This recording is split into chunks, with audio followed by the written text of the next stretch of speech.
इसमें हम शंकु परिच्छेद के बारे में पढ़ेंगे।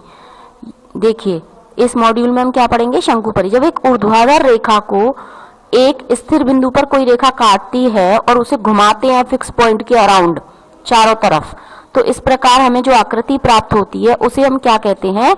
द्विलंबवृत्तीय शंकु। क्या कहते हैं? द्विलंबवृत्तीय शंकु। यहाँ पर जो फिक्स पॉइंट होता है उसे क्या कहते हैं? हम उसे कहते हैं वर्टेक्स, यानी कि शीर्ष कहते हैं। और जो तिरछी लाइन थी जिसे हमने घुमाया था वो जनरेटर कहलाती है, और जो ऊर्ध्वाधर रेखा थी वो क्या कहलाती है? एक्सिस, जो कि फिक्स्ड थी। और जो इसका नीचे का बेस होता है वो कैसा होता है? सर्कुलर, यानी कि वृत्तीय होता है, वृत्ताकार होता है। और ये वृत्ताकार, और जो ऊर्ध्वाधर रेखा होती है वो हमेशा केंद्र से जाने वाली लाइन के लंबवत होती है, और वृत्त की परिधि डायरेक्ट्रिक्स यानी कि नियता कहलाती है। और जो इसका वृत्त का इसका वक्र पृष्ठ होता है वो नैप कहलाता है।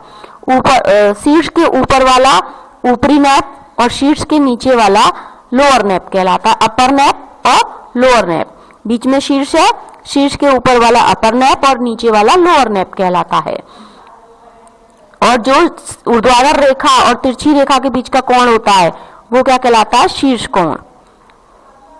और जब हम समतल द्वारा इस शंकु को काटते हैं तो हमें विभिन्न प्रकार की द्विमीय आकृतियां प्राप्त होती हैं, जिन्हें हम क्या कहते हैं? शंकु परिच्छेद।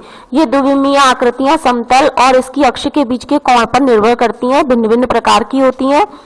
इस प्रकार ये 3 प्रकार की होती हैं। ये इस कोण पर निर्भर करती हैं, जो इसके ऊर्ध्वाधर लाइन और समतल के बीच का जो कोण बनता है कि ये आकृति कैसी बनेगी। तो यहाँ हम विभिन्न प्रकार की आकृतियों के बारे में पढ़ेंगे, जिन्हें हम शंकु परिच्छेद कहते हैं। जब समतल द्विशंकु को काटता है तो इस प्रकार हमें विभिन्न प्रकार की द्विमीय आकृतियां प्राप्त होती हैं। ये द्विमीय आकृतियां होती हैं दीर्घवृत्त, परवलय और अति परवलय। ठीक है। अब ये द्विविमीय आकृतियां में किस प्रकार प्राप्त होती हैं? तो सबसे पहले हम दीर्घवृत्त यानी कि इलिप्स के बारे में पढ़ते हैं। ठीक है।